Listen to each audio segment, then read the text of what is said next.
Pagi Ibu, selamat pagi. Perkenalkan, saya Dewi Setiawati. Saya biasa dipanggil Dewi. Saya mahasiswi Poltekkes Semarang yang saat ini sedang bertugas selama 2 minggu di ruangan Lili ini. Dan saya di sini yang akan merawat Ibu selama Ibu di rumah sakit ini ya. Kalau boleh tahu nama Ibu siapa? Namanya Cindy.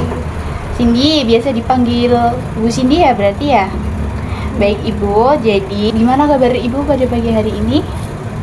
Saya masih suka mendengar sus. Mendengar suara-suara. Iya. Baik, dari data yang sudah saya baca juga, alasan Ibu masuk di sini karena Ibu sering mendengar suara-suara yang mengejek. Kira-kira Ibu tahu tidak penyebabnya itu apa? Tahu sus. Baik, seberapa sering Ibu mendengar suara-suara yang tidak diinginkan itu? Sering. Baik, berapa lama suara yang Ibu dengar berlangsung? Sering terjeda-jeda juga kadang. Baik, dari mana suara itu terdengar Bu? Saya dari kanan kiri semua sus. Semua ya? Apakah Ibu yakin kalau suara itu berasal dari diri sendiri atau dari luar? Di luar. Karena suara yang Ibu dengar? Keras sekali sus. Di telinga saya. Seberapa sering suara yang Ibu dengar itu berisi hal-hal yang negatif? Sering. Setiap terdengar. Setiap terdengar pasti hal-hal yang negatif. Nah, isi suara yang Ibu dengar itu seperti apa, Bu? Kamu ngejek saya. Ngejek. Iya, kayak saya cuek gitu. Oke. Apakah Ibu merasa tidak nyaman karena suara yang Ibu dengar? Sangat tidak nyaman. Seberapa besar gangguan yang disebabkan berpengaruh dalam kehidupan sehari-hari Ibu? Itu berpengaruh sekali. Berpengaruh, mempengaruhi ya. Iya. Apakah Ibu sudah dapat mengendalikan suara yang muncul? Belum bisa. Baik. Apakah Ibu belum mengetahui ya Bu, berarti cara mengontrol halusinasi yang benar? Belum. Baik. Jika saya ajarkan, apakah Ibu tertarik untuk melakukan cara mengontrol halusinasi? Mau. Oh, oke. Bagaimana kalau kita berdiskusi mengontrol halusinasi dengan cara menghardik? Nah, nanti apakah Ibu bersedia? Iya. Baik. Apakah Ibu belum mampu mengidentifikasi adanya halusinasi, misal suara yang tidak didengar oleh orang lain? Belum mampu. Ibu belum bisa membedakan ya berarti antara halusinasi dengan realita ya? Belum Bisa. Oke. Jadi kita akan melakukan mengontrol halusinasi dengan cara menghardik. Kira-kira berapa lama Ibu mau berbincang-bincang? Kalau misal 15 menit, Ibu bersedia? mau. Baik Ibu. Ibu kira-kira ingin ngobrolnya gimana? Kalau misal di sini aja gimana Bu? Ibu nyaman tidak? Baik. Jadi hari ini kita akan belajar cara mengontrol halusinasi. Bagaimana kalau kita latih cara yang pertama dulu, yaitu cara menghardik. Apakah Ibu sudah mengerti apa yang dimaksud mengontrol halusinasi dengan teknik menghardik? Belum. Jadi saya jelaskan ya Ibu.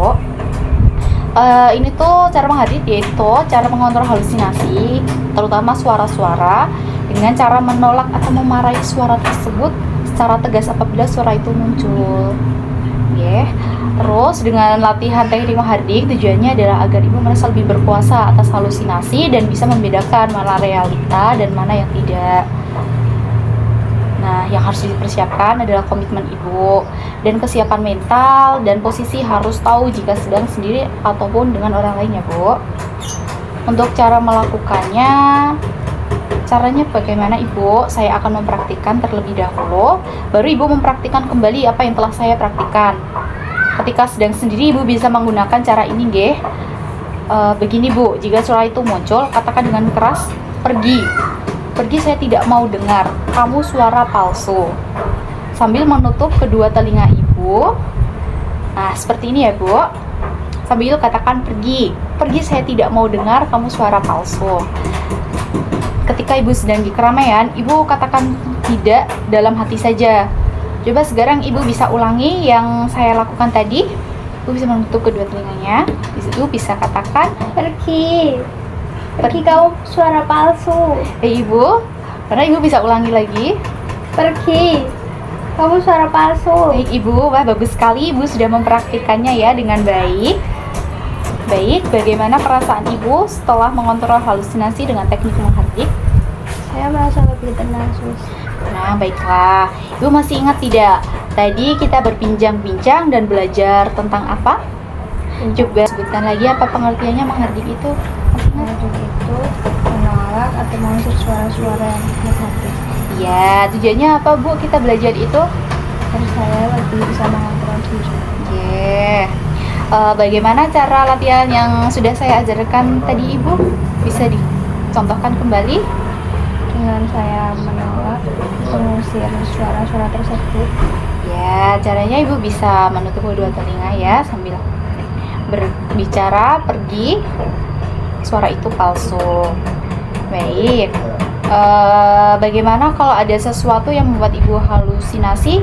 Ibu nanti bisa coba praktikkan latihan kita yang tadi ya. Ibu lakukan itu sampai suara itu tidak terdengar lagi. Lakukan itu selama 3 kali sehari atau di saat Ibu mendengar suara tersebut. Bagaimana jika saya masukkan ke jadwal latihan Ibu? Cara mengisi buku kegiatan harian adalah sesuai dengan jadwal kegiatan harian yang telah Ibu buat tadi ya Bu. Jika Ibu melakukan secara mandiri, Ibu bisa menuliskan di kolom dengan huruf M. Jadi Ibu diingatkan oleh perawat, keluarga maupun teman, Ibu buat di kolom B. Begitupun jika Ibu tidak melakukannya, Ibu bisa menulis di kolom T. Apakah Ibu mengerti? Baik. Bagaimana kalau besok kita berbincang-bincang tentang cara yang lain? Ibu bersedia? Cara yang kedua yaitu dengan bercakap-cakap untuk mencegah suara-suara itu muncul, Nje. Besok saya akan kembali sekitar pukul 9. Waktunya Ibu mau berapa lama? 15 menit. Sama ya, Bu. Baik. Tempatnya kalau di sini lagi bagaimana Ibu merasa nyaman? Baik. Karena sudah selesai, saya izin untuk pamit. Terima kasih Ibu atas kerjasama ya. Saya permisi.